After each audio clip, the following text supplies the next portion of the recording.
नमस्कार।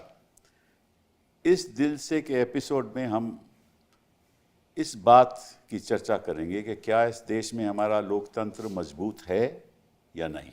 मैं समझता हूँ कि जब तक जो चुनाव है उसकी प्रणाली में खोट अगर आ जाए तो निश्चित रूप से लोकतंत्र खतरे में रहता है। अब ये जो SIR का मामला पिछले दिन सुप्रीम कोर्ट का फैसला आया और शुरुआत CEC ने की कि एक special intensive revision electoral roll का होना चाहिए और उसकी ज़रूरत है, उसकी वजह से ये मामला सुप्रीम कोर्ट में आया और याचिका डाली गई। उसमें मैं भी वकील था और हमने कहा कि ये सारा तरीका गलत है और लोकतंत्र का ढांचा हिल जाएगा और जो बुनियादी बातें हैं इलेक्टोरल रिवीजन की वो संविधान के नज़रिए से देखनी चाहिए। और लोकतंत्र अगर ऐसे ही चलता रहेगा और इस किस्म की स्पेशल रिवीजन होगी तो इसमें क्या होगा कि ये कई लोग जो अपना मत सही तरीके से डाल भी सकते हैं, उनका हक भी है, वो नहीं डाल पाएंगे जिस तरह से ये चल रहा था। तो इसका प्रभाव क्या होगा, क्योंकि बिहार में इलेक्शन हो गया SIR की वजह से और उसके बाद प्रदेशों में इलेक्शन हुए, पश्चिम बंगाल में हुए, तमिलनाडु में हुए, केरला में हुए, पुडुचेरी में हुए, असम में हुए। असम में तो SIR लागू नहीं हुआ सो टू से। तो अब सुप्रीम कोर्ट ने कह दिया ये सब ठीक है, ऐसा होना चाहिए, कोई गलत नहीं किया CEC ने। हालांकि क्या सुप्रीम कोर्ट को ऐसा फैसला देना चाहिए था या नहीं, इसके बारे में हम चर्चा करेंगे। इसलिए आज हम दो ऐसे लोगों को अपने साथ रखा है। एक तो चीफ इलेक्शन कमिश्नर रहे हैं कुरैशी साहब, एक लवाजा साहब, वो इलेक्शन कमीशन में शामिल रहे हैं और किस तरह से इलेक्शन कमीशन चलता है और कानून का क्या उस पर प्रभाव है और किस तरह से इलेक्टोरल रोल की रिवीजन होती है, उसके बारे में हम चर्चा करेंगे। लेकिन मूल बात जिस पे हम चर्चा करेंगे वो ये है कि क्या हमारे लोकतंत्र को इस जुडिशियल डिसीजन से, इस फैसले से जो सुप्रीम कोर्ट का आया है, लोकतंत्र को खतरा है या नहीं। तो सबसे पहले कुरैशी साहब, थैंक यू वेरी मच। आप CEC रहे 2010 से लेकर 2012 तक और 2006 से 12 आप इलेक्शन कमीशन में रहे और आप ने जामिया से PhD की, 1971 में IAS में आए, secretary youth affairs and sports रहे, DG NACO रहे और आपने जो नेशनल एड्स प्रोग्राम था उसमें आपने पहल दिखाई और बड़ी बाखूबी से उसको आगे बढ़ाया। 2011-12 में you were declared as one of the 100 most powerful people in India. और जिस तरह से आपने इलेक्शन कमीशन को की जो मॉरल फाइबर था सबसे आगे रखा और आप ऑब्जर्वर रहे रशिया के इलेक्शन में, ऑब्जर्वर रहे साउथ अफ्रीका के इलेक्शन में, आपने कई किताबें भी लिखी हुई हैं। तो बहुत बहुत धन्यवाद आपका यहाँ आने का। अशोक लवासा साहब, थैंक यू वेरी मच।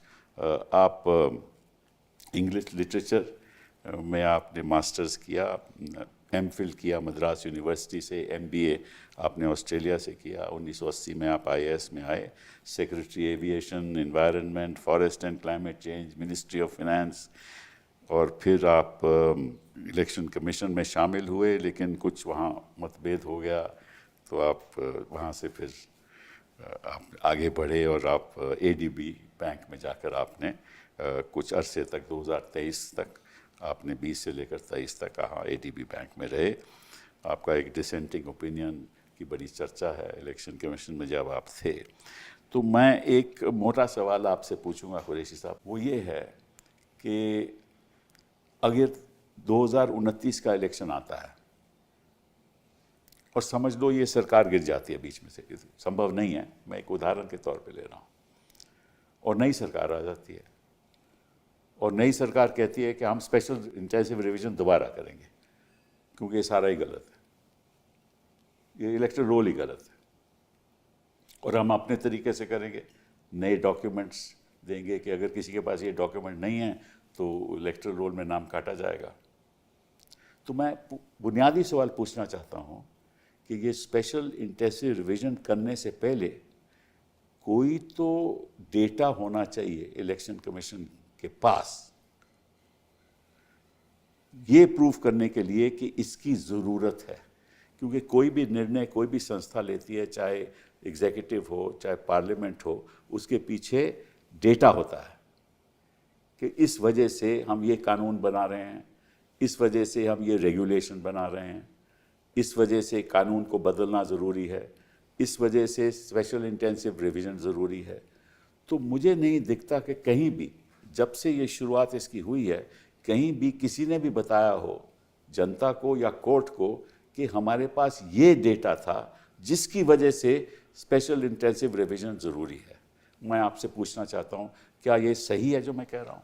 जी, आपने जो कहा बिल्कुल ठीक है, लेकिन बस इसमें ये मैं कहना चाहूँगा कि आपने जैसे थ्योरेटिकली कहा कोई नई सरकार क्या और ये ऑर्डर कर सकती है कि SIR नए तरीके से करें, ये सरकार का पावर ही नहीं है, ये तो इलेक्शन कमीशन का है। ये बात दूसरी है कि इनफॉर्मली सरकार पीछे से आर्म ट्विस्टिंग कर सके और किसी की से आर्म ट्विस्टिंग कर पाए, वो बात दूसरी है, लेकिन constitutionally total power election commission, अगर इलेक्शन कमीशन ने कहा हम दोबारा से करेंगे, हाँ वो कर सकते हैं, बट किस आधार पे करेंगे? वो नहीं, वो इस आधार पे स्टैटिस्टिक्स के आधार पे करेंगे कि देखिए इतनी डिलीशंस हुई।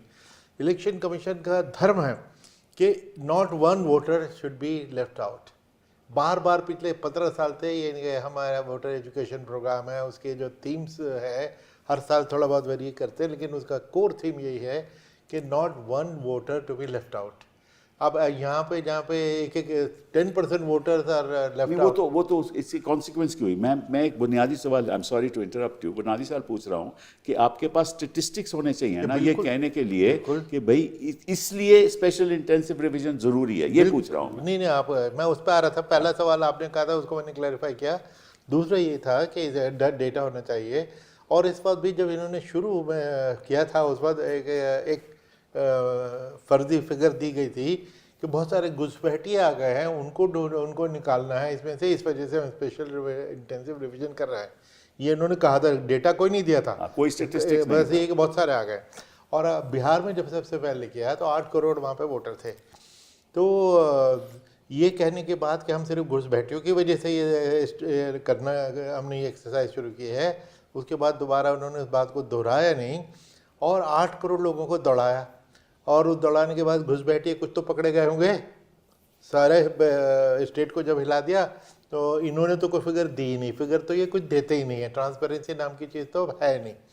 तो एक फिगर जो हमने मीडिया में पढ़ी थी, बार बार मैंने मीडिया में कहा है तो उसी को कंट्राडिक्ट कर लेते कि ये फिर आया था कि 500 लोग फॉरेनर पाए गए थे, जिसमें से 150 बांग्लादेशी थे और 350 नेपाल की हिंदू औरतें जो शादी करके आई थी।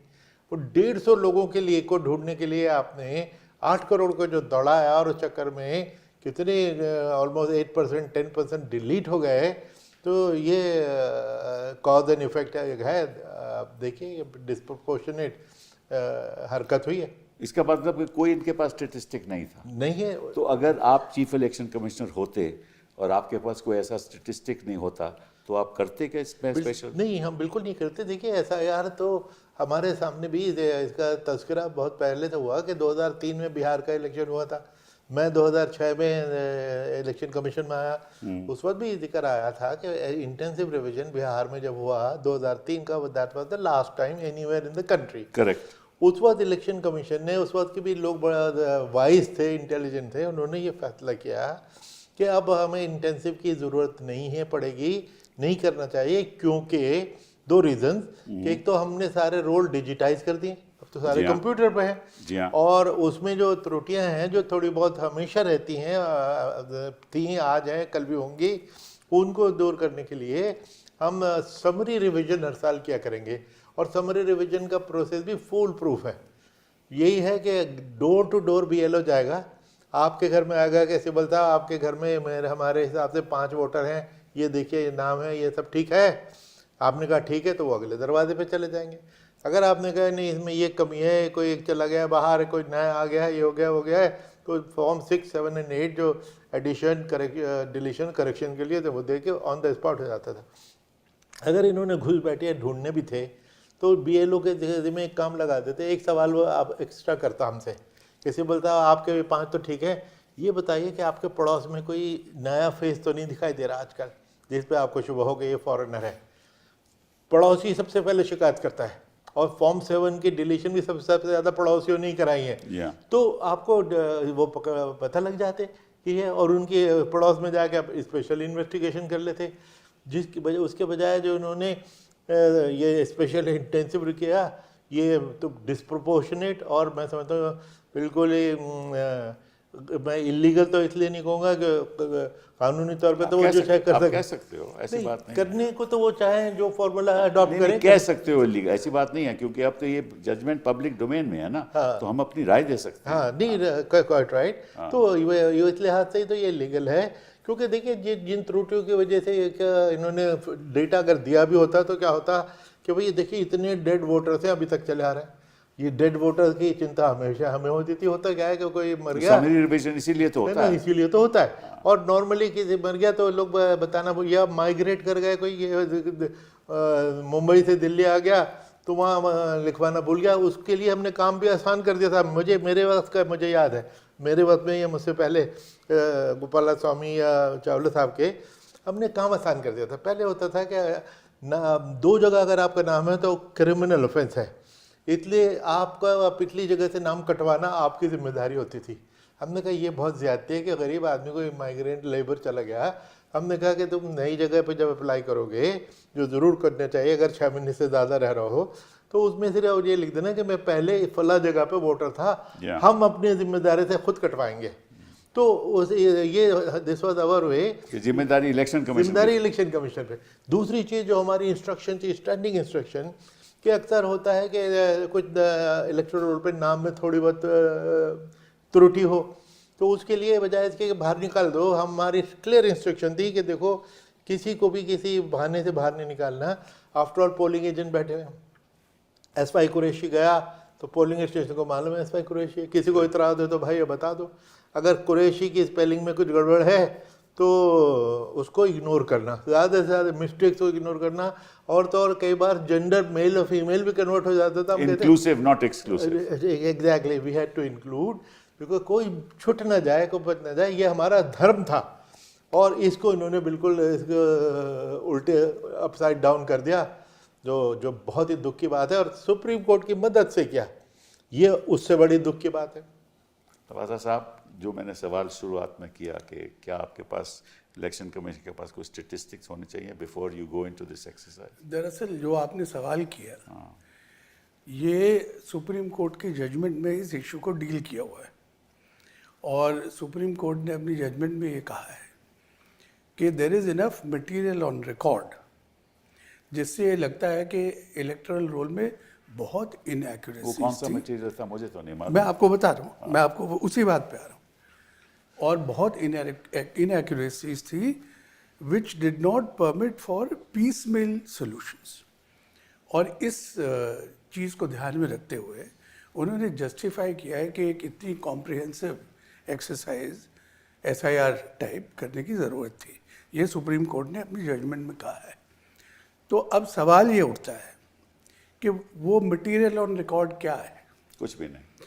और मटेरियल ऑन रिकॉर्ड, मैं समझता हूँ कि अब इलेक्शन कमीशन को एक तरह से अपॉर्चुनिटी है, चैलेंज है कि आप वो मटेरियल ऑन रिकॉर्ड दिखाएं लोगों को कि इस वजह से हमने SIR कराना ज़रूरी समझा। अब इसकी अगर आप बैकग्राउंड देखें तो जनवरी 2025 में बिहार का इलेक्टोरल रोल पब्लिश हुआ था, जो कि मैंडेटरी है because Bihar was to go for the elections. तो जनवरी 2025 में रोल जो छपा और जून में उनको ये लगा कि इसमें बहुत इनएक्यूरेसीज है, तो कैसे लगा? तो ये बहुत ज़रूरी है कि इस डेटा को शेयर किया जाए लोगों के साथ, और अगर डेटा नहीं है और शेयर नहीं किया जा सकता तो ये अपने आप में इसकी फाउंडेशन को ही वीक बनाता है। बिल्कुल सही।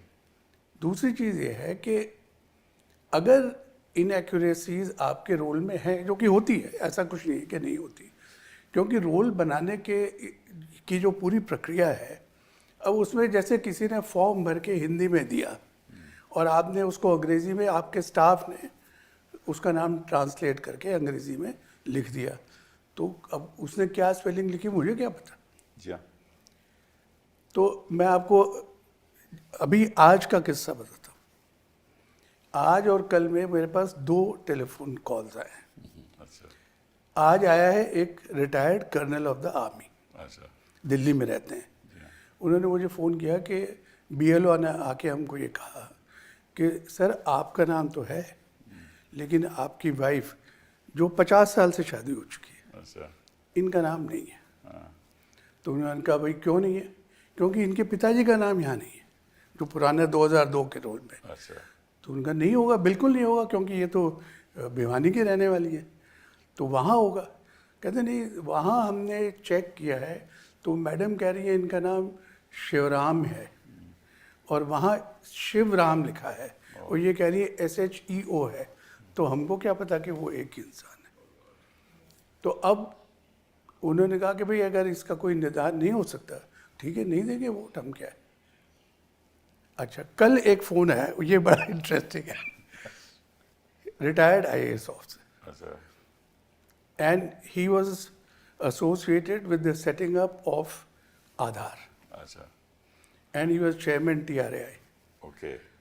And he rang me up and he said कि my name is missing.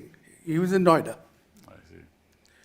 तो अब ये मतलब क्यों लोगों को इतनी तकलीफ झेलने के लिए ये प्रक्रिया कराई जा रही है। तो जैसा कुरैशी साहब ने कहा कि इलेक्शन कमीशन हमेशा से चीज़ों को सरल बनाने की कोशिश करता है, जटिल बनाने की कोशिश नहीं करता। सही बात है। तो मुझे लगता है कि कहीं कोई प्राथमिकता तो नहीं बदल गई कि भाई कहीं पहले जब सोचते थे कि कोई छूटे ना बाहर, सबको इंक्लूड करना है, अब ये प्रायोरिटी तो नहीं बन गई कि नहीं नहीं नहीं नहीं एक्सक्लूड करना है, जो जो हमको लगता है कि जायज़ नहीं है उनको हम एक्सक्लूड करेंगे। तो इन अ वे पूरा जो प्रायोरिटीज़ थी या जो अप्रोच थी उसमें एक फंडामेंटल चेंज आ गया। और मैं ये समझता हूँ कि इलेक्शन कमीशन हमेशा से जो इलेक्टरल रोल है, और कोर्ट ने अपनी जजमेंट में कह दिया कि भाई फ्री एंड फेयर इलेक्शन के लिए अच्छा इलेक्टरल होना बहुत ज़रूरी है, सिर्फ इलेक्शन कराना ज़रूरी फेयर तरीके से नहीं है, रोल भी बनना चाहिए। तो इलेक्शन कमीशन में एक प्रथा है कि जब जब जहाँ का रोल बनता है तो वो एक उसका हेल्थ चेक करते हैं, अच्छा। उसके पैरामीटर्स बताते हैं कि भाई अब हमने ये जो रोल बनाया है जस्ट बिफोर द इलेक्शंस, तो इसमें हमारा EP रेशियो ये हो गया। EP रेशो क्या होता है? Electoral to population ratio. Okay. मतलब अगर आप सेंसस के हिसाब से देखें कि 18 साल से ऊपर इस इलाके में सपोज 100 लोग होने चाहिए, तो आपके इलेक्टोरल रोल में कितने लोग हैं? अगर वो 99 है तो आपका EP रेशियो 99 हुआ। और हिंदुस्तान की ये खासियत है कि हमारा EP रेशियो हमेशा से 98-99% रहा है। बल्कि अगर आप चाहें तो मैं आपको बताऊं कि जब पहला इलेक्टोरल रोल बना उस वक्त तो सेंसस हुआ नहीं था, जी हाँ। और उन्होंने जब इलेक्टोरल रोल बनाया और 1 साल बाद सेंसस के 53 में रिजल्ट्स आए, तो ये इलेक्शन कमीशन की रिपोर्ट के अंदर ये लिखा हुआ है कि जब वो डेटा आया सेंसस का तो उसके अंदर 18 करोड़ 3 लाख कुछ लोग according to census more than 21 होने चाहिए थे। और जो मशीनरी थी इलेक्शन कमीशन की, उन्होंने दरअसल 17 करोड़ और 50 लाख के करीब लोग ऑलरेडी इंक्लूड किए हुए थे। The gap was only 70 lakhs. We are talking of 50-51. So the point is that if election commission ये कहता है कि हमको ये इनएक्यूरेसीज हटाने के लिए या प्योरिफिकेशन ऑफ इलेक्टरल रोल के लिए SIR करना अनिवार्य था हमारे लिए, तो ज़रा बता तो दें कि पहले हमारे पैरामीटर्स ये थे, अब हमने SIR करा दिया, जेंडर बैलेंस क्या बढ़ गया, ईपी रेशो क्या बढ़ गया, 18 से 19 साल के लोग क्या उनकी एनरोलमेंट बढ़ गई. I think they have to produce evidence to justify the conduct of such a massive exercise where crores of people have been put to so much of difficulty. ये बात इसमें मैं एक बताना चाहूँगा कि SIR special intensive revision is the wrong word to use. Revision क्या होता है कि मैं आपको एक डॉक्यूमेंट दूँ कि भैया देखो इसको करेक्शन कर दो. इन्होंने क्या किया कि पूरा जो एग्जिस्टिंग इलेक्टोरल है उसको तो रद्दी की टोकरी में फेंक दिया. नए सिरे से एक ब्लैंक पेज पे इन्होंने नाम जमा करने शुरू किए. नहीं, अब मैं आपको 2003-4 में जो इलेक्टोरल रोल है, आप केवल फॉर्म फिल कर दीजिए. हाँ. और वो हम उसको कोई उसमें वो नहीं करेंगे. हाँ. कोई चेंज नहीं करेंगे. वो तो इन्होंने कहा उस हद तक. लेकिन स्पेशल जो रिवीजन है, जब इन्होंने एग्जिस्टिंग रोल को बिल्कुल ही कूड़ेदान में फेंक दिया तो नए सिरे से जमा किया. और इसमें जो बेसिक प्रॉब्लम हो गई जिससे कि ये जो 99% एक्यूरेसी तक हम लोग पहुंचे थे 30 साल की मेहनत के बाद. एक तो डिजिटाइज कर देता और 30 साल से मेहनत कर रहे थे, डिलीशन एडिशन वगैरह करते करते कुछ ना फिर भी त्रुटियाँ रह जाती थी. ये 30 दिन में करना चाहते हैं, ये 3 महीने में करना चाहते हैं, जो इससे इम्पॉसिबल टास्क. इसी वजह से इतने ब्लंडर्स हुए कि 10% के करीब डिलीशन हो गई. अब तमिलनाडु में, बंगाल में, हर जगह 11% डिलीशन हुई हैं. जनाब अब 1 बिलियन पॉपुलेशन, जो 1 बिलियन वोटर हम समझ रहे थे, अब वो 88-89 करोड़ के लगभग रह गए. तो ये सारे जो डिलीशन वगैरह हुई इतनी गैर जिम्मेदारी से, न इस पर किसी ने कोई स्टेटिस्टिक मांगी, न कोर्ट ने मांगी. कोर्ट तो सवाल कर सकती थी, न इन्होंने दी. हमें नहीं मालूम आता. तो पूछा कि किस आधार पे ये आपने फैसला लिया, हमने ये बात पूछी थी. लेकिन अब सुप्रीम कोर्ट ने कह दिया, जैसे आप कह रहे थे कि नहीं इसकी ज़रूरत थी क्योंकि बड़ी धांधलेबाजी हुई थी. उनको कोई स्टेटिस्टिक सामने था ही नहीं कोर्ट के सामने. देखिए, एक तो होता है कि कोर्ट को कानून के आधार पे आप अपना रिप्रेजेंटेशन ऑफ पीपल एक्ट देख लो, आर्टिकल 24 देख लो, उसके आधार पे कहो कि हाँ पावर है इलेक्शन कमीशन, ये सब मैं समझता हूँ. लेकिन ये तो फैक्ट्स का मामला था ना, कि वहाँ नीचे हो क्या रहा है, किस तरह से BLO फॉर्म भर रहा है, कैसे वो अपने खुद से फॉर्म अपलोड कर रहा है. हाँ, ये सब फैक्ट्स हैं. ये फैक्ट्स के ऊपर तो सुप्रीम कोर्ट तय नहीं कर सकता कि गलत हुआ या सही हुआ. तो सुप्रीम कोर्ट ने विदाउट द फैक्ट्स, मेरे हिसाब से तथ्य को नज़रअंदाज करते हुए कह दिया कि एक्सरसाइज सही है. हालांकि ये फैक्चुअल एक्सरसाइज है, ये एक्सरसाइज लॉ की नहीं है. हम भी जानते हैं कि इलेक्शन कमीशन की पावर है, लेकिन वो पावर किस तरह से इस्तेमाल हुई. देखिए 2 चीज़ें होती हैं किसी एक्सरसाइज संवैधानिक रखने के लिए. 2 चीज़ें होती हैं. एक तो कानून सही होना चाहिए, अनरीजनेबल नहीं होना चाहिए, और दूसरा उसका प्रोसेस ऑफ इम्प्लीमेंटेशन सही होना चाहिए. दोनों चीज़ें. ये जस्टिस भगवती ने, मैंने कहा गांधी में कहा था कि आर्टिकल 14 के 2 पहलू हैं, substantial reasonableness and procedural reasonableness. इन्होंने सब्सटैंशियल रीजनेबलनेस पे तो एक अपना फैसला दे दिया, लेकिन प्रोसीजरल रीजनेबलनेस की कोई बात ही नहीं हुई. और प्रोसीजरल रीजनेबलनेस जुड़ा हुआ था तथ्यों के साथ, फैक्ट्स के साथ. फैक्ट्स तो इनके सामने थे ही नहीं, तो उन्होंने फैसला कैसे दिया? ये सवाल मैं पूछना चाहता हूँ.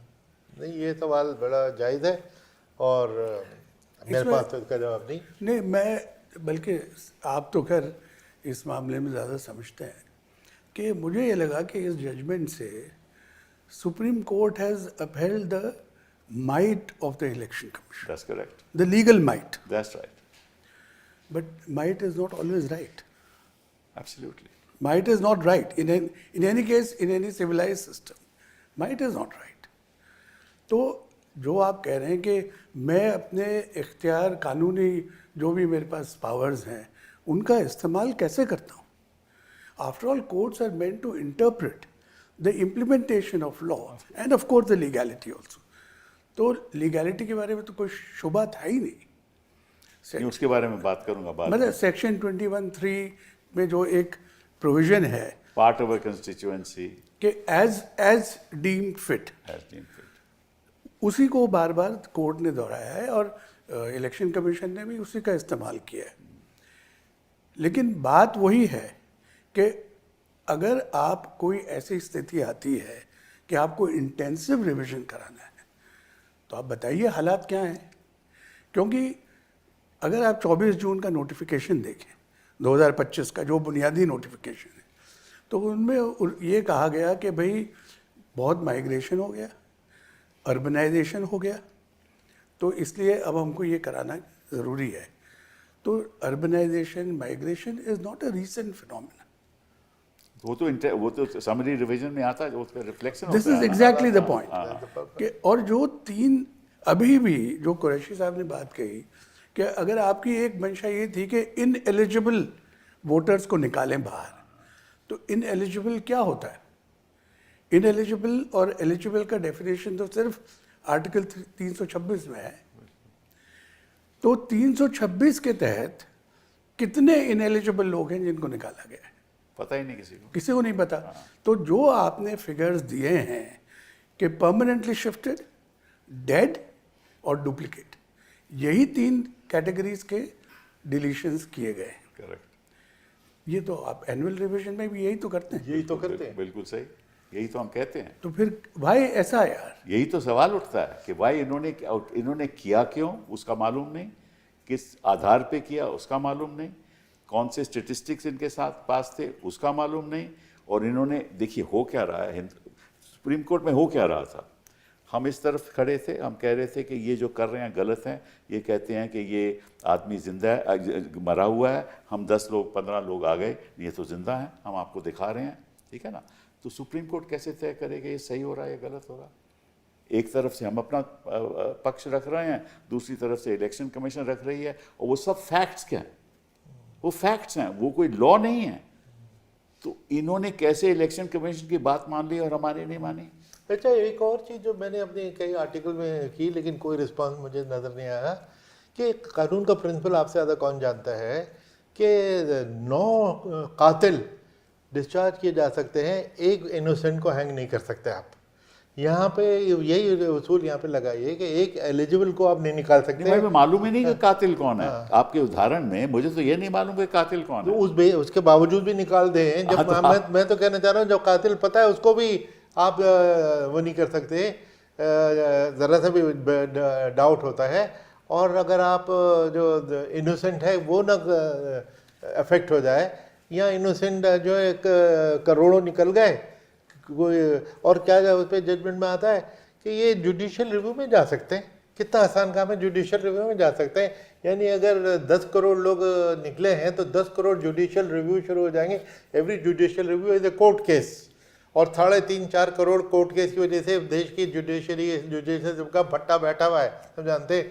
और 10 करोड़ हम भी ऐड कर देंगे इसमें, और वकीलों की ये सा गरीब आदमी बेचारा मजदूर ये जुडिशियल रिव्यू में जाएगा। लोग को कहते हैं कि हमें वोट देना ही नहीं साहब, आप छोड़ दीजिए। इनफैक्ट ये एक मेरे ख्याल बड़ा चिंता का विषय है और सोचने का विषय है कि देखिए, एज इट इज़ आज तक जनरल इलेक्शन में 67%, 68% से ज़्यादा वोटिंग नहीं हुई है। इसका मतलब ये है कि 30-32 करोड़ लोग तो आपके वोट देते ही नहीं हैं। और इलेक्शन कमीशन फोकस ये करता था कि कैसे उनको हम जी हाँ, हालात ऐसे पैदा करें कि वो लोग वोट देने आए। लेकिन अब अगर आप ये कर रहे हैं कि जो रोल में रजिस्टर्ड है उनको भी निकाल दो, उनको भी निकाल दो, या ऐसे हालात पैदा करो जैसे मैंने आपको एग्जाम्पल दिया है। सी अल्टीमेटली जो सिटीज़न है वो अपने वोटिंग राइट को कितनी वैल्यू देता है। अगर वो ये समझता है कि जैसे ये जो फौजी का मैंने एग्जाम्पल दिया है, उन्होंने ये कहा कि भाई क्या फ़र्क पड़ता है, हमने फलाने टाइम इसको वोट दिया, हमारे यहाँ तो कुछ हुआ नहीं, उसको वोट दिया फिर भी कुछ नहीं हुआ, सब पार्टी को दे के देख लिया, अब नहीं देंगे वोट, क्या है अगर नहीं बनेगा हमारा। पर इस पे मैं बताना चाहूँगा कि ये जो इनके पास फ़ोन आए वो तो कर्नल वर्नल किसी का है, इसकी जो इम्प्लीकेशन है ऑन द ग्राउंड बड़ी सीरियस है कि उन जो बंगाल में इम्प्लीमेंट कर दिया कि अगर आप वोटर रोल से डिलीट हो गए तो आपको सारे बेनिफिट्स डिनाई करने, राशन कार्ड छीनना शुरू कर दिया, जो फ्री राशन मिलते थे वो देना बंद कर दिया, सारी चीज़ें बंद कर दी। कर्नल साहब को की हेल्थ को फर्क नहीं पड़ेगा, ना मुझे आपको पड़ेगा, हम ही नहीं देंगे वोट अगर हमारा नहीं बना। लेकिन इन गरीब लोगों के लिए तो वोटर रोल पे होना उनके सर्वाइवल का सवाल था। ख़ास तौर पे मुस्लिम इलाकों में, मुर्शिदाबाद में और अपना 24 नॉर्थ 24 परगनाज में तो इसी तादाद से वोट डिलीशन हुए, तो आप सोच भी नहीं सकते। और आपको मालूम है किन किन लोगों के डिलीशन हुए, और वो बेचारे कहाँ जाएं, आप कहाँ जाएंगे। और उस पर आप याद रखिए कि असम के चीफ मिनिस्टर ने तो पब्लिकली कहा था, आपने वीडियो को बार बार वीडियो देखा है कि हम मुसलमान का जीना इतना हराम करेंगे कि वो निकल के खुद चला जाएगा कि भाई देखो इनको इतना तंग करो, लेबर है 5 रुपए मांगता है तो 4 रुपए दो, ये करता है तो ये करो, ताकि वो खुद ही तंग होकर निकल जाए। तो तंग करना, अगर एक चीफ मिनिस्टर और वो कहता है, स्टेटमेंट करता है और उसकी कोई रिप्रिमांड नहीं होती, तो विच मीन कि ये तो कोई, और अगर इलेक्शन कमीशन उन्हीं लोगों के वोट काट देगा तो फिर इससे क्या बात तो वही है ना, फिर बात बात तो वही वही है नहीं ना। ये सबसे बड़ी, बहुत बड़ी गंभीर बात है। दूसरी बात जो मैं आपके सामने रखना चाहता हूँ, हिंदुस्तान की पॉपुलेशन बढ़ रही है ना। 1950 में हिंदुस्तान की पॉपुलेशन 34-35 करोड़ थी, ठीक है ना। आज होकर 140 करोड़ हो गई। तो अगर पॉपुलेशन बढ़ रही है तो वोटर भी बढ़ रहे हैं। और 2025 में जो वोटर थे इलेक्टोरल रोल में, वो कमती कैसे हो गए? यही तो ये सबसे गंभीर सवाल ये है कि वो वोटर जो जिनकी संख्या 8 करोड़ थी, वो 7 करोड़ 62 लाख कैसे हो गए? वही मैं ईपी रेशियो की जो बात कर बताइए रहा था ना, आपसे। वो कैसे हो गए? आपकी संख्या तो बढ़ रही है और इस डिवीजन से वोटर कम हो गए। दरअसल सिब्बल साहब, आप जो बात कर रहे हो ना, आई थिंक ये बहुत इम्पोर्टेंट चीज़ है और इसका हर्ष हमको देखना चाहिए जब सारा एसआईआर पूरा हो जाए पूरे देश का। अभी अगर आपने ये कहा जैसे बिहार में कि जी इतने लोग माइग्रेट कर गए, या बाकी 12 जगह जहाँ पे हुआ उन्होंने कहा कि इतने लोग माइग्रेट कर गए, तो माइग्रेट करके गए कहाँ? हिंदुस्तान में गए, कहीं और उनका वोट बना? तो जब एग्रीगेशन होगा इन सब का, तब देखा जाएगा कि ये लोग, हमारा जो टोटल था बिफोर द एसआईआर, अगर if we had reached a figure of 99 crore, so have we reduced it? Yes. If we have reduced it, how have we reduced it? That's the problem. What has happened to those people? Correct. ये बहुत सबसे गंभीर सवाल तो ये है। और मैं कुछ आंकड़े देख रहा था कि जहाँ जहाँ भी ये इलेक्शन हुआ है, वहाँ वोटर की तादाद कम हुई है। वो तो हो ही नहीं सकता। जब इलेक्शन हर जगह पे 1.5% 2% से बढ़ रही है, तो वोटर कैसे कम हो रहे हैं? वोटर इसीलिए कम हो रहे हैं कि मास डिलीशन कर रहे हैं, और मास डिलीशन इसलिए कर रहे हैं, उन लोगों की कर रहे हैं जिनके वोटर का हक है। और अगर हक वो छीन दिया जाए तो इलेक्शन कैसा? फिर इलेक्शन रिजल्ट का फ़ायदा क्या है? इलेक्शन कराने का फ़ायदा क्या है? अच्छा, एसआईआर के सपोर्टर पिछले दिनों के 2-3 बार मैंने सुना, वो कहते हैं कि देखो जी बांग्लादेश बॉर्डर पे तो वापस जाने वालों की लाइन लग गई, देखो कितना यूजफुल साबित हुआ एसआईआर। इतने तो बांग्लादेश बिहार में कौन सा ऐसा बांग्लादेश बॉर्डर था? बिहार में क्यों ऐसा हुआ? बिहार में भी तो कमती हुए, तमिलनाडु में भी तो कमती हुए। नहीं, और बांग्लादेशी कितने 150 पाए गए, कितने पाए गए थे बताओ? वो इनफैक्ट सिब्बल साहब, मैं ये चीज़ रखना चाहता हूँ कि कोर्ट ने एक बड़ा इंटरेस्टिंग ऑर्डर ये किया है कि जो सिटीजनशिप वो तो के दायरे पे जो पैमाने पे खरे नहीं उतरे अकॉर्डिंग टू इलेक्शन कमीशन, उनको 4 हफ्ते के अंदर आप केसेस को रेफर करिए कॉम्पिटेंट अथॉरिटी को। तो अब 4 हफ्ते में election commission has to tell the people of this country कि ये जो 50 करोड़ लोगों का हमने एसआईआर किया, इसमें से इतने केसेस हम फॉरेनर्स ट्राइब्यूनल को रेफर कर रहे हैं। उससे आपको पता चलेगा कि क्या वो इनएलिजिबल लोग जिनकी आप तलाश कर रहे थे एसआईआर में, वो मिले या नहीं मिले। Because all deletions don't amount to deletion on account of non-citizenship. Of course. Right? So, but if the purpose, one of the purposes was that no ineligible person should be inside the roll. That's correct. So, where are those ineligible persons? Absolutely right.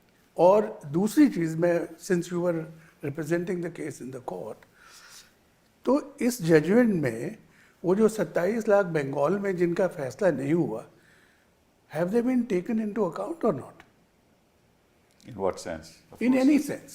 No, कि भाई क्योंकि एक जगह court ने कहा है कि भाई we don't find any evidence of mass disenfranchisement. तो 27 लाख कैसे? उसमें तो उसी पे तो उन्होंने कहा है कि जो रह गए हैं वो जुडिशियल रिव्यू में चले जाए। नहीं सर, वो अलग हैं। डाउटफुल सिटीजन के अलग हैं। ये 27 लाख जो लोग हैं, ये तो अपीलेट ट्राइब्यूनल में जाएंगे। जी हाँ, सही बात है। ठीक है ना, क्योंकि जुडिशियल नाम जो काटे गए थे, गलत तरीके से काटे गए थे, वो जाएंगे जुडिशियल में। लेकिन ये जो 27 लाख जिनके लिए सुप्रीम कोर्ट के आदेश से 18 अपीलेट ट्राइब्यूनल बने, इन लोगों का फैसला अपेलेट ट्राइब्यूनल में होगा या नहीं होगा? मालूम नहीं किस ट्राइब्यूनल पे तो होगा। इसमें अभी कुछ इसके लेकिन बारे में सबसे बुनियादी सवाल जो उठता है इस संदर्भ में वो ये है कि आपने ये तो फैसला कर दिया इसी जजमेंट में कि इलेक्शन कमीशन को ये हक नहीं है ये तय करे कि सिटीजन है या नहीं। ये तो हक उन्होंने कहा है इलेक्शन कमीशन का नहीं है, ये तो अप्रोप्रिएट अथॉरिटी का हक है। जी, ठीक है ना। तो अगर इलेक्शन कमीशन ने कह दिया ये डाउटफुल है तो हक तो छीन लिया। बिल्कुल। तो एक तरफ कहते हैं कि ये सरकार सेंट्रल गवर्नमेंट फैसला करेगी, एक तरफ इलेक्शन कमीशन को हक दे दिया ये कहने के लिए ये डाउटफुल है तो वोट नहीं कास्ट कर सकता। तो ये कौन सा कानून हुआ भैया? नहीं अच्छा, ये असम में ये तो कौन सा कानून हुआ? असम में तो साल पहले डाउटफुल शुरू किया था, पर 20 साल हो गए। फॉरेनर ट्राइब्यूनल बना वो वो अलग ना बात है। तो असम की एग्जांपल ले लीजिए, तो वहाँ 20 साल तक फैसले नहीं हुए। दरअसल मुझे ये लगता है कि ये जो तरीका है कि अगर आपको लगता है कि कोई डाउटफुल है उसका केस आप कॉम्पिटेंट अथॉरिटी को रेफर करिए, Yeah. और in the meanwhile you suspend his right to vote. Exactly. This is what has been That's what said. how can you do that? But this is what was done in Assam many years back, जब एक D list बनी थी। अब वो D list के लोगों का इतने साल बाद क्या हश्र हुआ, उनके फैसले उसमें हुए। फिर ये देयर वाज अ प्रोसेस, उसमें भाई लवासा साहब there was a process even कोई द डी लिस्ट आपका फैमिली ट्री होता था उसमें कई नहीं, मैं तो ये कुछ और कह रहा हूँ कि इतने साल बाद इलेक्शन कमीशन, असम गवर्नमेंट कोई ये बता सकता है कि इतने लोग डी लिस्ट में थे, इसमें से इतने सिटीजन पाए गए, इतने नहीं पाए गए, जो सिटीजन बना उसका वोट दोबारा दर्ज हुआ नहीं हुआ। रात गई बात गई और कौन इस बात नहीं, लेकिन यही अच्छा, तो होता ये था कि ये बड़े जो अशोक ने बात उठाई ना, बड़ी सीरियस है कि तहसीलदार या कोई भी रेवेन्यू ऑफिसर सब सडनली कह देते कि मुझे इस पे डाउट है, तो आगे डी लिख दिया, बिल्कुल। गए उसके वोट गया अगले 20 साल तक। आप तो प्रोसेस और प्रोसीजर की आप बात कर रहे हैं। अपने ऑफिसर की बात कर रहे हो, ये तो इलेक्शन कमीशन का डायरेक्शन आता था। आप किस दुनिया में रह रहे हो? वो जो इलेक्शन कमीशन जहां आप बैठते थे वो इलेक्शन कमीशन नहीं है, एक दूसरी किस्म के इलेक्शन कमीशन। जैसे मैंने शुरुआत में सवाल कहा था सरकार फैसला करे, ये सरकार फैसला करती है, ये सरकार डायरेक्शन देती है इलेक्शन कमीशन को कि तुम ऐसा करो, इस कंस्टिट्यूएंसी में ये काम करो। वहाँ से डायरेक्ट इंफॉर्मेशन जाती है कि बीएलओ को तुम ये काम करो, ये सब काटो। आई हैव अ लिस्ट, एक बीएलओ मेरे पास आया, मैं उसको आगे खुलासा भी करूँगा। उसने कहा कि ये डायरेक्शंस हमारे पास आए कि ये सारे नाम काटो। मतलब कि एक बूथ में 99% मुस्लिम थे, एक हिंदू था, हिंदू का काम रखा, 99 काटे गए। ये कोई बीएलओ नहीं कर रहा था, ये ऊपर से डायरेक्शन आ रहे थे। तो इसका मतलब यह है कि ये manipulation of the electoral roll थी। मतलब कि इलेक्टरल रोल को किसी तरीके से ऐसे बनाया जाए कि उस बूथ में एक ही वोट पड़े, ये हिसाब है। यही था। हाँ, ये वो बात नहीं है जो आप कह रहे हो कि भाई उन्होंने सच में सोचा। उसकी क्या हैसियत को वो कहेगा डाउटफुल है? मुझे बताइए आप। फॉर्म के हिसाब से कोई ऑब्जेक्शन करेगा तभी कहेगा ना, उसको एफिडेविट देना पड़ता है फॉर्म के हिसाब से कि भैया ये सिटीजन नहीं है या यहाँ नहीं और है। एविडेंस भी देना, एविडेंस भी देनी पड़ती है, और अगर झूठ एविडेंस पकड़ी जाए तो उसको प्रोसिक्यूट किया जाएगा। ये है कानून का। लेकिन इसमें किस आधार पे उन्होंने डाउटफुल कहा? किस आधार पे कोई कह सकता है ये डाउटफुल सिटीजन है? बेचारे बीएलओ को क्या मालूम कि ये डाउटफुल है जब तक उसे कोई इन्फॉर्मेशन नहीं आएगी, और यहाँ बैठे हुए इलेक्शन कमीशन को क्या मालूम कि ये डाउटफुल है? ये सवाल उठता है। मतलब कि इसमें पूरी तरीके से ऐसी दखल अंदाजी है इलेक्टरल रोल बनाने में। मैं तो ये आरोप लगा रहा हूँ इलेक्टरल रोल बनाने में कि, और ये फैक्ट सुप्रीम कोर्ट कैसे अपनी जजमेंट में तय कर सकते हैं कि ये सही हुआ या गलत हुआ। एक पक्ष मैं रख रहा हूँ, दूसरी पक्ष इलेक्शन कमीशन रख रही है, और आप फैसला कर रहे हो विदाउट फैक्ट्स। कोई आपके पास तथ्य नहीं है कि जमीन पे क्या हो रहा है। आपको मालूम है कि हमने सोशल मीडिया में 50 जगह देखा कि बीएलओ खुद कर रहा है, मैंने अब कर दिए, मैंने अपने आप ही बोल दिया, डाल दिया, और जो हमें कहा गया वो हम करते रहे। ये तो सामने था, और ये फैक्ट्स सोशल मीडिया में है, ये फैक्ट्स वीडियो में है, ये फैक्ट्स इलेक्शन कमीशन को मालूम है। तो फिर इलेक्शन कमीशन कैसे कह रही थी सब ठीक हो रहा है, और कैसे कोर्ट मान रही है कि सब ठीक हो रहा है? नहीं, इस जजमेंट से मुझे मतलब यही एक चीज़ समझ में नहीं आई कि क्या इतने सारे जो अखबारों में जर्नलिस्ट ने जाके इन्वेस्टिगेशन किया और अपनी अपनी रिपोर्ट छापी और लोगों ने बहुत तथ्य रखे अपने सामने, तो उनका संज्ञान लिया गया है या नहीं लिया गया है?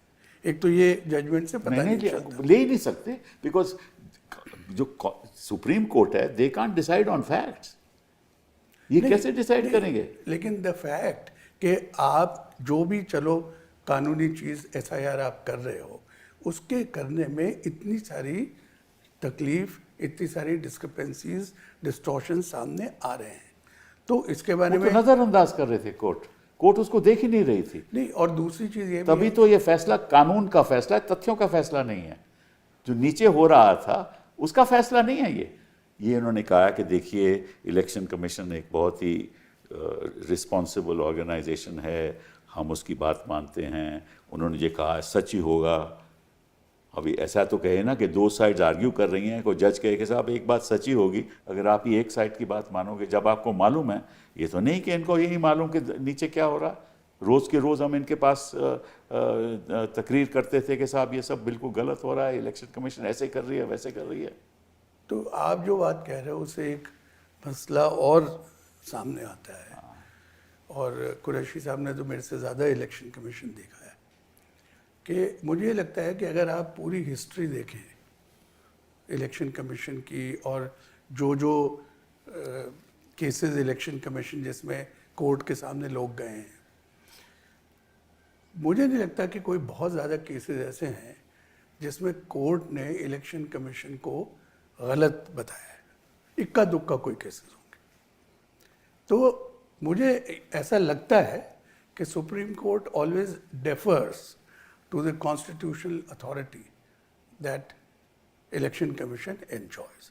और जैसा आप कह रहे हैं कि भाई जो कर रहे हैं ठीक ही कर रहे होंगे, लेकिन इससे मसला ये पैदा होता है कि जो आपका चेक्स एंड बैलेंस का सिस्टम है, जो आर्किटेक्चर है कॉन्स्टिट्यूशन में, तो अगर इलेक्शन कमीशन हमेशा जो करता है वो सही है और अगर वो गलत करता है तो फिर लोग कहाँ जाएंगे? यही तो प्रॉब्लम है। और जो आप कह रहे हो ना कि इतिहास की बात कर रहे हो, कभी ऐसा मामला सुप्रीम कोर्ट के सामने नहीं आया। नहीं, मतलब कोई भी और वो तो कानून के मामले है ना, कानून के मामले में ऐसे हम इलेक्शन में जीती भी है और हारी भी, ऐसी बात नहीं है। बट वो कानूनी बातें हैं, ये तो फैक्ट्स की बातें हैं ना कि नीचे हो क्या रहा है। आप लिस्ट रोल बनाते हो, रोल किसी आधार पे बनाते हो ना। और जैसे आपने कहा कि जो शुरुआत में रोल बना था वो हाउस टू हाउस एन्यूमरेशन होती है। इन्होंने हाउस टू हाउस एन्यूमरेशन नहीं की। इन्होंने कहा कि कोई ज़रूरत नहीं है, अंडर 21(3) ये तो अपने आप ही अपना प्रोसीजर इवॉल्व कर सकते हैं। ये भी एक बड़ी गंभीर बात है। कहाँ लिखा है कानून में? क्योंकि हमारा इलेक्टरल रजिस्ट्रेशन रूल्स हैं, आपको मालूम है। ये इलेक्टरल रजिस्ट्रेशन रूल्स पार्लियामेंट ने तय किए हैं, उनको फॉलो करना लाजिम है। इलेक्शन कमीशन को करना है। सुप्रीम कोर्ट कह दिया नो, कोई ज़रूरत नहीं, वो लागू नहीं है। क्यों नहीं लागू? क्योंकि स्पेशल इंटेंसिव रिवीजन है और 324 की पावर है। इसका मतलब कि जो इलेक्शन कमीशन, पहली बार हुआ है कि इलेक्शन कमीशन की पावर अनट्रैमल्ड है। हालांकि जितने मैंने लॉ को समझा है, मुझे याद है कि मिस्टर अरुण जेटली हमारे पेश होते थे, उन्होंने एक कॉन्सेप्ट बताया था ऑक्यूपाइड स्पेस का। आर्टिकल 324 उस चीज़ के लिए जिस पे कोई लॉ नहीं है, वहाँ पे आर्टिकल 324 यहाँ तो लॉ है ना, जहाँ लॉ बन गया वो ऑक्यूपाइड स्पेस है। Now we have to go by the law. 324 को इसमें लाना ही गलत है। 324 और साथ में 21(3) में ऐसी पावर देनी। हाँ, और क्योंकि ये तो सिस्टम कभी इलेक्टरल रजिस्ट्रेशन रूल्स में है ही नहीं कि आप कहो कि ये डॉक्यूमेंट आप फिल करो तभी हम मानेंगे। और आधार की बात जो है हम मानेंगे, लेकिन आपका बीएलओ तय कर सकता है कि ये मैं नहीं मानता, ये भी कह दिया। तो इसका मतलब इन्होंने एक अपने ही तरीके से ये तय किया कि हम इस तरह से इलेक्टरल रोल बनाएंगे, जो कभी इतिहास में हुआ ही नहीं। मुझे एक फॉर्मर डिप्लोमेट फॉरेन सर्विस के एक ऑफिसर ने, जब शुरू में बिहार में शुरू हुआ, जब ये डॉक्यूमेंट्स की बात हो रही थी कि इन्होंने आधार भी निकाल दिया, वोटर कार्ड को भी निकाल दिया एज ए प्रूफ। यस। तो मैंने उस पर एक आर्टिकल लिखा, उस पर उनका मुझे फ़ोन आया कि साहब आपने एक बड़ी इंपॉर्टेंट बात मिस कर दी कि अब पहले नेपाल में हम सिर्फ आइडेंटिटी कार्ड के बेसिस पे, आधार और फोटो कार्ड के एपिक के बेसिस पे जा सकते थे। बिल्कुल बिल्कुल। कहने का Nepal will be justified in saying कि जब आप ही नहीं रिकग्नाइज करते एपिक को, तो अब आप एपिक भी नहीं ला सकते, आधार भी नहीं ला सकते, अब आप पासपोर्ट लाइए। सिर्फ 2% लोग, बिहार के लोगों के पास पासपोर्ट है, तो ये तो आना जाना सारा बंद हो गया। नहीं, अगर किसी के पास पासपोर्ट भी हो, नाम गलत लिखा हो, तो वो भी नहीं दे सकता वोट। आप वो छोड़िए बात, अगर लिस्ट में नाम में कोई ऐसे मुखोपाध्याय या बंदोपाध्याय के हो, बैनर्जी और नहीं, तो ये किस किस्म की जजमेंट है? नहीं, मैं ये जजमेंट पढ़ते वक्त यही ढूंढ रहा था कि ये जो लॉजिकल डिस्क्रिपेंसी जिसकी वजह से करोड़ों लोग निकाले गए हैं, या जिनको अंडर एजुकेशन दिखा दिया बंगाल में 60 लाख लोगों को, एग्जैक्टली। तो did the court find out कि ये लॉजिकल डिस्क्रिपेंसी क्या चीज़ होती है? ये हमने समझाया उनको, यही जो आप कह रहे हो, ये बात कोर्ट के सामने हमने रखी। और लॉजिकल मतलब इलेक्शन बैनर्जी बंदोपाध्याय हो सकता है, अच्छा, और चैटर्जी चट्टोपाध्याय हो सकता है। और सिर्फ एक ही स्टेट में क्यों? हाँ, सिर्फ एक ही स्टेट में क्यों, हर जगह क्यों नहीं? क्योंकि हमारे रूल तो हर जगह अप्लाई करते हैं। वो कहते हैं कि ऐसा बाकी जगह नहीं है। नहीं, बाकी जगह भी लगाई है सर लॉजिकल डिस्क्रिपेंसी, लगाई है। हाँ, इतनी लेकिन सवाल ये है कि मतलब मेरी जो समझ है, इलेक्शन कमीशन हमेशा जो प्रोसीजर बनाता था, हमेशा उन लोगों को समझाता था कि भाई देखो ये इसके पैरामीटर्स है, क्योंकि स्टाफ को भी तो समझ में आना चाहिए कि इसको इम्प्लीमेंट कैसे करेंगे। इंस्ट्रक्शंस दे रहे थे। तो लॉजिकल डिस्क्रिपेंसी का tool, no, the way I understand it simple साहब इज कि जब ड्राफ्ट रोल बना, तो ड्राफ्ट रोल किसकी स्टैट्यूटरी अथॉरिटी है? ईआरओ की। इलेक्शन, हाँ बिल्कुल, ईआरओ की है। हाँ तो ईआरओ के दस्तखत से ड्राफ्ट रोल छपा, बिल्कुल उसके अंदर आपने उन 60 लाख लोगों का नाम डाला है, तो ईआरओ वाज सेटिस्फाइड, करेक्ट, कि ये लोग एलिजिबिलिटी क्राइटेरिया पूरा करते हैं। लेकिन कोई आपने एक ऐसा सॉफ्टवेयर बनाया जिससे आपने लॉजिकल डिस्क्रिपेंसी ढूंढी और उस पर लिख दिया कि आप अंडर एजुकेशन हो, तो discrepancy does not mean disqualification. I agree. अगर आपकी उम्र 46 है और वो 64 लिख दी, तो इसका मतलब ये थोड़ी कि आप वोट नहीं दे सकते। एग्जैक्टली। तो ये तय कौन करेगा? प्रॉब्लम मैं ये बता रहा हूँ, इस चीज का संज्ञान जजमेंट में लिया गया है या नहीं लिया गया? देखिए, जजमेंट तय ही नहीं कर सकती कि ये बातें, जजमेंट कैसे, जज कौन कैसे तय करेगा? क्योंकि जब तक वो इंडिविजुअल केस में नहीं जाएगा तो कहाँ से तय करेगा ये सही हुआ या गलत हुआ? जज ने तो कह दिया कि हम 324 की इंटरप्रिटेशन कर रहे हैं, हम 2313 की कर रहे हैं, हमने जो इलेक्शन कमीशन ने किया है हम उस बात को मानते हैं। ये कहते हैं डुप्लीकेट वोटर सही है, ये कहते हैं लोग यहाँ से चले गए वो सही है, ये सब मानते हैं, इसलिए ये ज़रूरी है, इसलिए जो कर रहे हैं ठीक है, इसलिए हम इसको मेरे ख्याल कुछ प्रिसाइडिंग ऑफिसर, पोलिंग ऑफिसर जिनकी ड्यूटी लगी थी इलेक्शन में, वो आए थे पिटिशन लेके कि जी हमारी ड्यूटी लगी है इलेक्शन में, लेकिन हमारा नाम इलेक्टोरल रोल में नहीं है। वो भी आए, सारे आए थे ये लोग, और अपॉइंटमेंट लेटर में हमारा एपिक नंबर लिखा हुआ है। करेक्ट। उन्होंने कहा कोई बात नहीं, तो एपिक को तो उन्होंने वैसे वैसे नहीं, तो उन्होंने कहा कि नहीं, आप अपेलेट ट्राइब्यूनल के पास जाइए। हाँ करेक्ट, वही ना। तो इसका मतलब this was creating some problem, they know that, but they left it to the appellate tribunal to decide. But appellate tribunal could not do it ना, इतने दिन ही नहीं थे। और एक बेंच ने तो ये कहा कि ऑलमोस्ट 100%, 98%, नो, बाकी जो 20 खारिज हुए थे वो दूसरी साइड के थे, एक्चुअली 100% है वो, मतलब 100% डिलीशन गलत थी। That itself should mean that this election should be set aside. अगर 100% डिलीशन ही गलत थी, उसका क्या नतीजा हुआ, किस इलेक्शन में कौन किसको वोट करना था, वो तो किसी को पता नहीं ना। आपने एक फॉर्म्स रख दिए, वो अकॉर्डिंग टू मी संवैधानिक नहीं है, क्योंकि electoral registration rules do not require any such thing.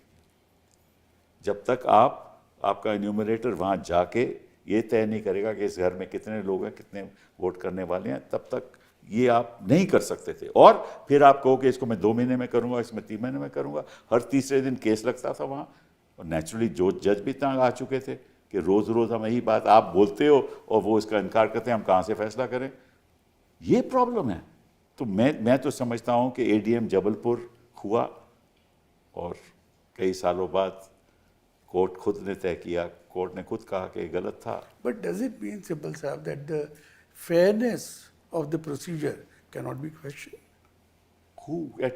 Where will it be questioned? ये That is बताइए। the point. Where will it be questioned? I don't know. It will be questioned in the Supreme Court. Where else? Who will decide this on the facts? कोई decide ही नहीं कर सकता। कहाँ से decide करेगा?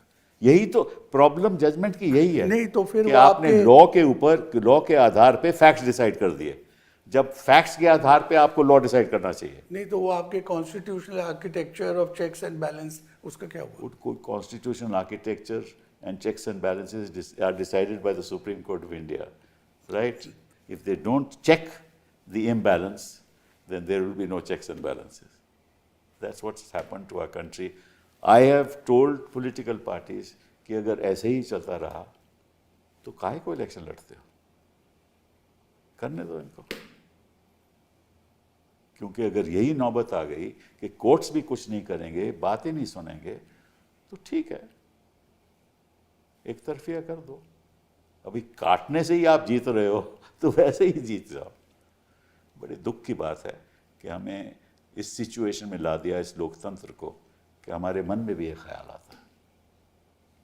But इसीलिए सिब्बल साहब, एक मैंने आर्टिकल लिखा था जिसमें मैंने ये कहा था कि अगर दो आदमी आपस में compete कर रहे हैं और फेयर कंपटीशन है, लेकिन अगर अंपायर का रवैया शक के दायरे में आता है तो वो जो बेचारा सही मायने में जीता है उसकी भी जीत लोग मानेंगे नहीं। तो इट इज, जब तक आपकी इलेक्टोरल डेमोक्रेसी है, you will need a regulator. And who will regulate? And that Not regulator- Supreme Court. I'm sorry, Supreme Court cannot regulate on facts. ये तो तथ्य है ना, ये तो जमीन की बातें हैं ना। ये ये कौन, रेगुलेटर तो इलेक्शन कमीशन है। वो तो रेगुलेटर ही अब एक तरफिया बात करे तो कौन रेगुलेट करेगा? ये प्रॉब्लम तो ये है ना, बनाए हुए उनके, अपॉइंट किए हुए उनके, जो सरकार चाहे, और हम देख रहे हैं, आज की बात नहीं है, कई बरसों से देख रहे हैं कि किस तरह से इलेक्शन कमीशन काम कर रहा है। नहीं, बट पहले भी तो गवर्नमेंट अपॉइंट करती थी। एग्जैक्टली, मैं बताना चाहूँगा। पहले लोग थोड़े अलग थे, नहीं ऐसे- आप जैसे ब्यूरोक्रेट्स नहीं बैठते थे। नहीं सिब्बल साहब, मैं भी कांग्रेस का अपॉइंटी था। कांग्रेस के 4 मिनिस्टर्स को मैंने चार्जशीट किया था, including the law minister of आप द कई लैंड। बात ये मुझे बता चुके हैं कि आपने 4 बार किया था। हाँ। मुझे मालूम है किया था, हाँ। और करना भी चाहिए, आपके लेकिन viewers यहाँ को भी किसी पता की होना हिम्मत चाहिए। है? यही हिम्मत है किसी That is की? my question. That is the question. अगर यही लोग एक तरफिया हो जाएंगे तो why do we talk about democracy? कौन सी डेमोक्रेसी की हम बात करते हैं? प्रॉब्लम तो ये है। और इसलिए देखिए, हम ऐसा प्रोग्राम भी नहीं करते जब तक हमारे मन में ये बात रोज रोज हमें चुभती है कि हम किस तरफ ले जा रहे हैं इस देश को, और कौन कौन इन लोगों का साथ दे रहा है। नहीं, इसीलिए सिब्बल साहब, आई वांट टू से मेक वन पॉइंट कि अभी भी इलेक्शन कमीशन को चाहिए कि वो मटेरियल ऑन रिकॉर्ड पब्लिक करे अगर वो अपनी क्रेडिबिलिटी दिखाना चाहता है। वो health parameters of electoral roll before and after SIR public करे। वो ineligible voter electors found because of not being citizens, उसका डाटा पब्लिक करे, और वो लोगों से ये शेयर करे कि हमने ये जो 13 स्टेट में किया है इसमें ये कमियां पाई गई, इसको हम इस तरह से आइंदा सुधार करेंगे। I think they owe it to the people of this country. तो मैं आपको कॉन्फिडेंस से कह सकता हूं कि वो नहीं करेंगे। वो नहीं करेंगे, क्योंकि अब तो उनको सुप्रीम कोर्ट की जो अथॉरिटी मिल गई, उसके बाद तो अब तो सारे इलेक्शन उत्तर प्रदेश में भी ऐसे ही, जहां 2 करोड़ वोट काटे गए ऑलरेडी, 2.08 आई थिंक, वो 2 काट चुके हैं वो।